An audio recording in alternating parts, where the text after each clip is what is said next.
I was looking forward to today to hear what your sleeper was, just so I can find out what my next buy is going to be. Honestly, I think you might buy. I think you might buy this because I'm looking for it. Oh gosh. Okay. So, and looking for it, I guess, is a bit of a hint. So. Okay. What's up, guys? Welcome to today's episode, or not really episode, but installment. Yeah. Welcome to today's installment of Sleepers and Head Scratchers. This is a series that we recently started, and the concept is we each pick one book, a sleeper and a head scratcher. Sleeper is defined as a book that's cold, underrated, undervalued, etc. And a head scratcher is a book that's probably on a hot list, is probably overpriced, doesn't make sense. The math between what the book goes for, what the census count is, doesn't add up. Also probably the same for sleepers too. So this week Mr. Longbox here has a head scratcher and I have a sleeper. So we're going to go ahead and get started with the head scratcher. So my head scratcher doesn't fit at all what you just defined as a head scratcher. I mean, it does, but this is more of a it's a generalized head scratcher rather than a specific issue, and more of a caution to a specific sect of comic buyers. So that's my preamble, and I'll just get right into it. And these two books I'm about to show you are not head scratchers. Indie books suck. Finally, somebody had to say it. No, I didn't say that. No, these are two books that are in my collection that I absolutely love. Crime Does Not Pay, 111 and 111 and 103, I think. 105. 105. Yeah, 105. 105, 111. These are not head scratchers by any stretch, okay? These are two Golden Age books from the 50s. Great books. I'm going to set them here, and now I'm going to explain to you why these are here and in this head scratcher segment. I don't think he knows that he got the head scratcher part because he's saying these aren't head scratchers. I mean, they are head scratchers. I mean, it leads to a head scratching. He said these are head scratchers, but the ones that I own aren't head scratchers. Yeah, that's right. I don't own any head scratchers. I would never overpay for a book. These I paid less than $30 for each one of these books in the last year on a claim sale. So that by definition they're not head scratchers. If the price tag on this were $300, that would be a head scratcher based on fair market value, things like that. But here's where I'm going with this. I'm talking to people who would buy comics as for investment purposes. In other words, for profit. I'm buying this comic because in a year I want to sell it for more, or 10 years I want to sell it for more, or whatever.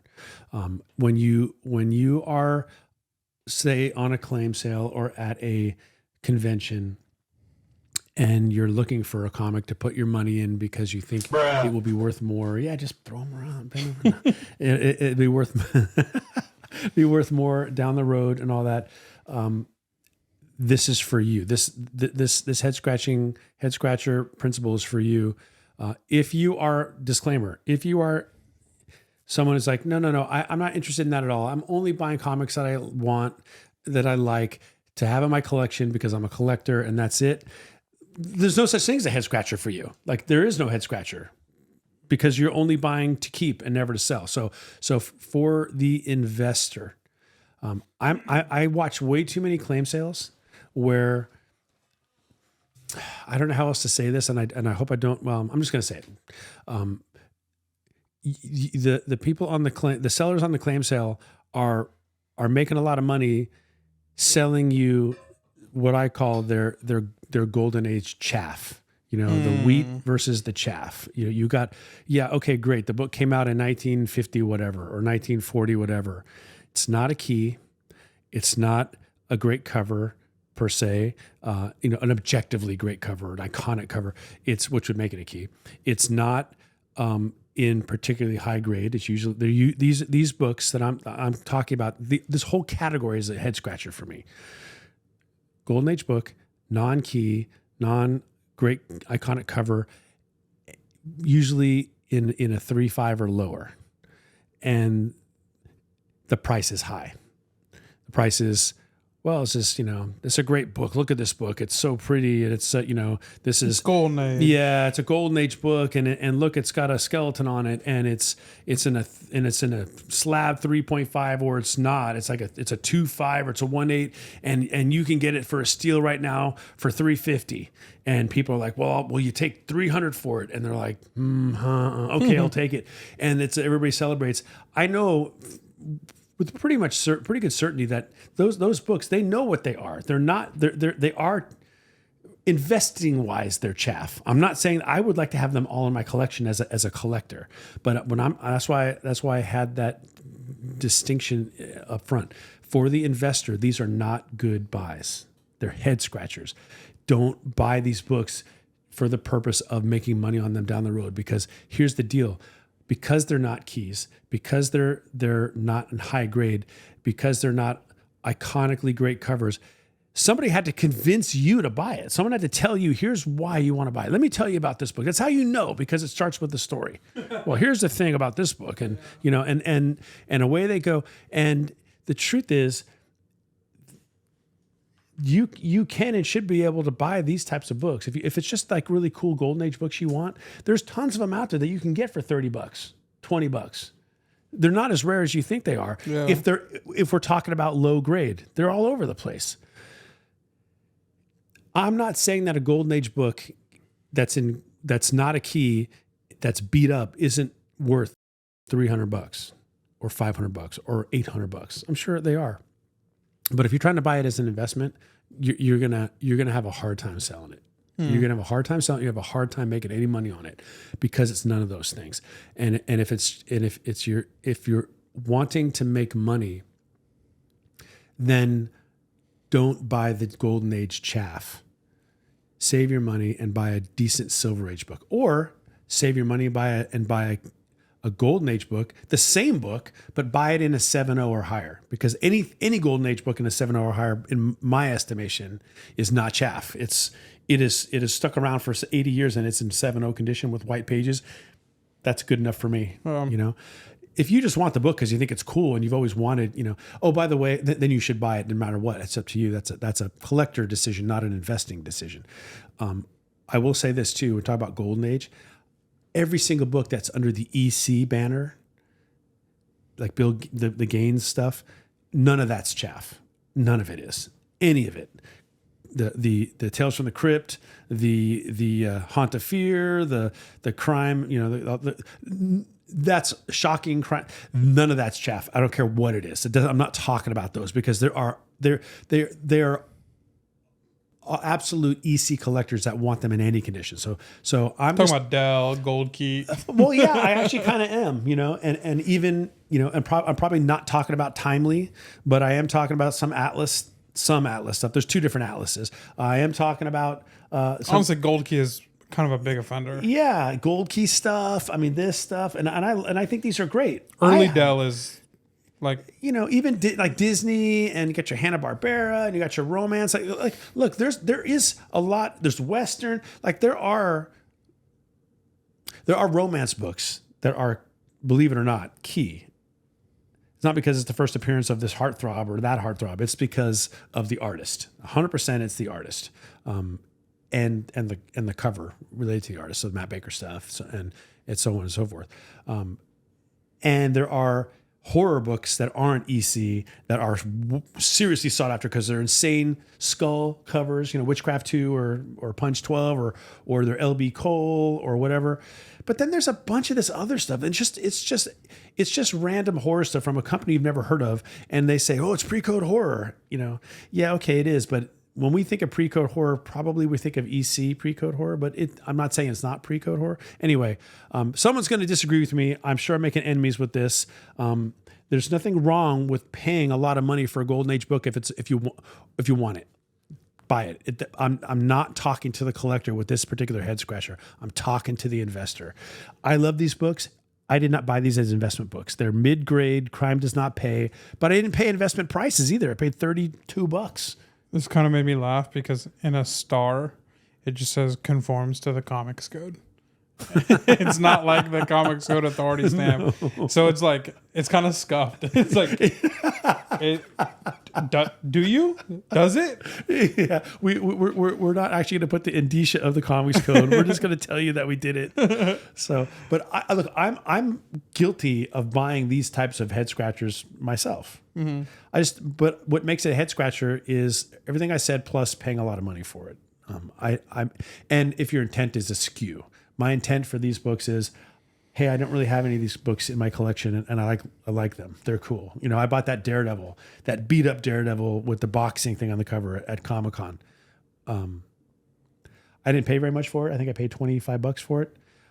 I could run around for a year and not get anybody to pay me $25 for that book. Yeah, I mean, he probably did for a long time. Yeah. Run around for years. He was probably relieved that I finally took it off his hands, Yeah. right? But I've just seen books like this get overhyped in claim sales and sold for too much to people who maybe don't know better. And so that's what this is. This isn't a specific issue. And this is not, by the way, an indictment of sellers on claim sales either. We're buyers, we're big boys, we put our pants on and we make our purchases, but this is the segment. It's a head scratcher and sleeper segment. I just see it happen a little too often. And I feel like I just want to say something to people who might be listening. Be careful about that. If it's an investment, book you want, then you probably have to pay investment dollars for it. Yeah. We've talked about it before. We don't exist in a hobby that's like, there's not much marketing or selling that the seller has to do to move a book. Like, every book speaks for itself.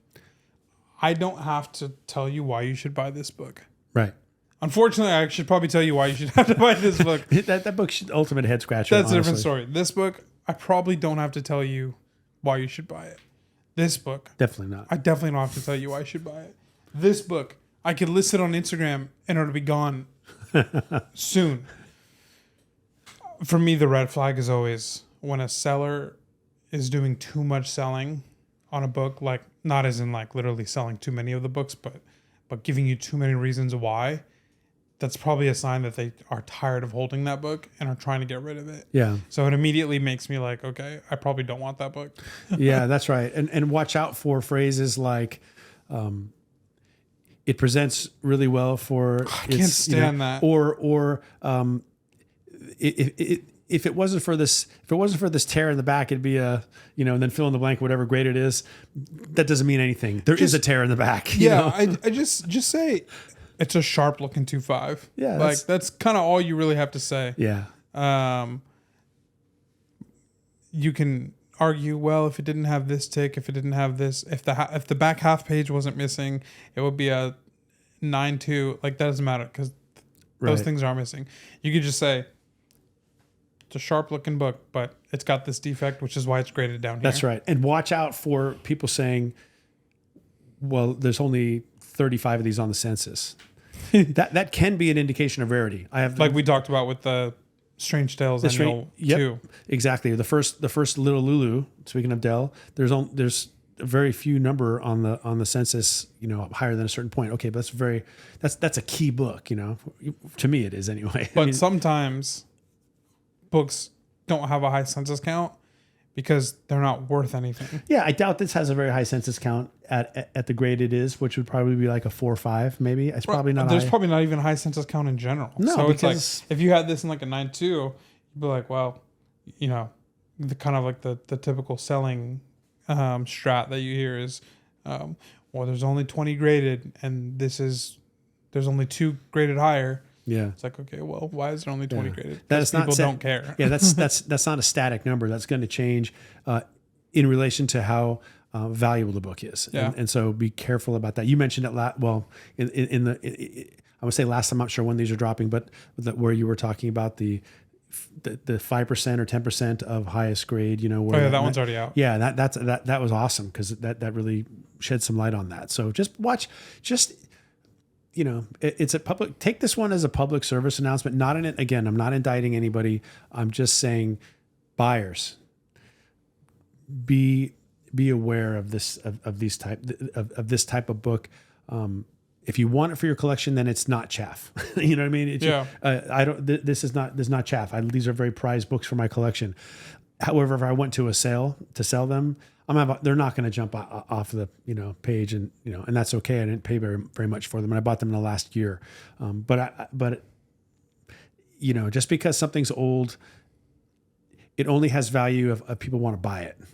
And there's a very narrow list of things that make it desirable, and if it doesn't fall under those things, you really have to ask yourself: is this worth a multiples of hundreds of dollars investment? I would say that's a head scratcher for an investment. Yeah. So there you go. Nice. More of like a buyer beware. Buyer beware. Thing. Yeah. Yes. That's valid. I think that fits in the category. So I had the job of a sleeper this week, and I typically would like to bring some stats to show why I think a book is a sleeper.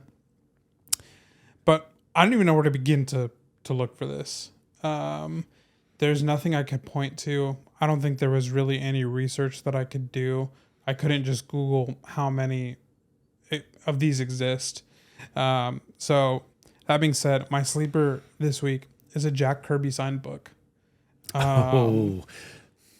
There's a billion Stan Lee signed books out there.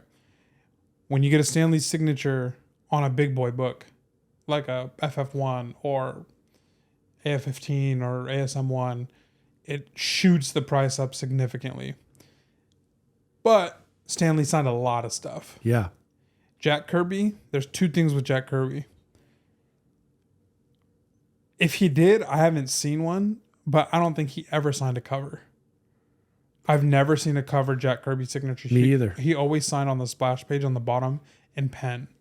It's the only type of Jack Kirby signature I've ever seen. And actually, there's a book on eBay right now, and I think that this is like a steal, honestly. Too expensive for my blood, but considering all the things, it might be a one of one.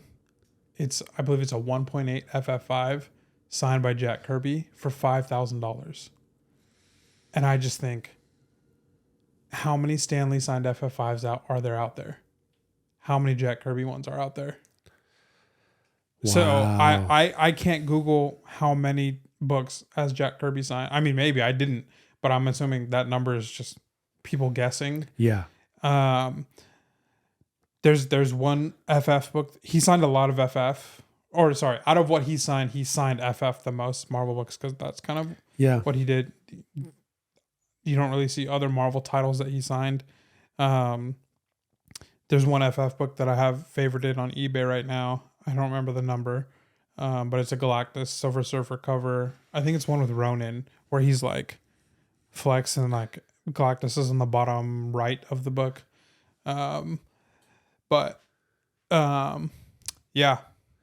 If you go onto eBay as you're watching this, just type in Jack Kirby signed books. There's not a lot. No. If you go on eBay and type Stan Lee signed books, there's a lot. If you go to Instagram, there's a lot. I actually saw Collector Supreme posted that they got. I don't remember it was your head scratcher last week or Cap 101, 2 weeks ago, whatever it was. Yeah, 101. Captain America 100, signed by Jack Kirby on the splash page. Now that would be cool. That is sweet. Because I have to check the dates, but Jack Kirby passed away decades before Stan Lee passed away. Mm-hmm. And so there's like 30 years of signing that Stan Lee was able to do. And in that time period, that was the age of CGC, where, Stan Lee was showing up at every single major con and signing for at least an hour. Yeah. So the only thing is, when you're buying raw, it's like the Jack Kirby sig. It's pretty, like, he has a very distinct signature. But yeah. Are they expensive? I mean, obviously the FF5 is, but what about the other ones? That FF I was looking at was $300 or best offer. And it was like VF condition. The reason why I'm like hesitant is, well, because I just bought the signed book with the 3 signatures. And buying a raw one is tough, but then at the same time, like if you get it slabbed, then you can't see it. You can't see it. No, we're back to the same that we were talking about that. With my show and tell. I think a Jack Kirby signature, there's not many out there, and I can't promise that these are going to go up in value, but it's something that we don't talk about in the hobby. I think people recognize it as a rarity when it comes up, but it's not something that people are actively looking for, and it's not something that people are actively putting on the market. So if I could, I mean, notwithstanding the major mega keys like FF5, FF1, that's that AF15, that sort of stuff. But if I could get a Jack Kirby signed book that potentially could be within reason, it would be Silver Surfer 18, the last Silver. I think 18 is the last Silver. I'm pretty sure that's the last Silver Surfer issue, because there's that. It's kind of disputed. No one's really sure, but there are a few panels where the Silver Surfer character at the end of that issue, so it goes off and like is leaving Earth for good. He's like, look, I've done everything I can for you, but you don't appreciate me, and I'm and he's anguishing. And that was right near the end of Jack Kirby's tenure at Marvel, and there's a lot of speculation, never verified. Kirby never said that was really Kirby speaking through the Surfer character. Now that would be insane. I don't know if there's one in existence at all, but that would be amazing. Yeah. So, you last week had a Stan Lee signed book that you found at a thrift store. That video will come out next week. But that was something that you just found at a antique shop in a box. Yep. Open it up, got it for $5. So check your FF books, because you know, check the splash page. That's check where the it'll splash page, because you could be sitting on a Jack Kirby signature and you don't know it. I got basically a long box full of FFs that I've had since 1980 sitting around. Like, it's just possible. So likely if you got a book from an Instagram seller, they probably would have noticed it. But if you got it from an LCS, depending on how diligent your LCS is, they may or may not have noticed it. If you got it from an antique shop, it's a good chance it could happen. Not so. Check your Kirby books, because you very well could be sitting on a Jack Kirby signature and you don't know it. That's true. And so any FF's the first to come to mind, the most obvious, but there are others, right? Oh, I mean, check all your FFs, because like, let me just pull up the. That's so cool. Now I want to go home and crack them all open. But Jack Kirby's signature, I mean. That's a great sleeper. Who knows what the future is on them, but I mean, I don't think you'll be mad with the Jack Kirby signature. And there's not many out there. He's the GOAT. He passed away before his star really rose. Like, I mean, that's silly to say. Everybody knows who he was, but I mean, we got to celebrate Stan Lee for 30 years. 30 years, 40 years, when Marvel became, had broken through the pop culture in so many ways, but Kirby was gone by then. So he, when he was signing, it wasn't the same level of celebrity. Plus Stan Lee was a showman. Yeah, he was. So Kirby just what he was, that wasn't his personality to do all that stuff. So not that many signatures, and obviously he's not signed. There's a cap on that. Like, once you get an artist signature, you're almost like, stop signing. I wish Frank Miller would quit signing books now. I've got all my books. Yeah. So let us know in the comments what your sleeper and head scratcher is. We'd love to hear what you guys have been stewing on this week. Mm-hmm. We'll be back next week with more. Yeah. And can't wait to read the comments. Don't forget to like video if you enjoyed it. Subscribe to the channel if you haven't already. Check us out on Instagram. Links are in the description below. And I hope that you guys have a good rest of your day. And if you have a Kirby sign, put it on the Discord. I want to see it. Yeah. Let us know in the Discord. Discord link in the bottom. Take a picture, pop it up. Flex with that. That's a major flex. Yeah. Discord, if you want to join a community of collectors where we just talk comics and have a good time. Discord link is in the description below. Mm-hmm. And now, may you have a good afternoon or evening, or day, whatever. Have a great next 24-hour cycle. All right. See you guys. See ya.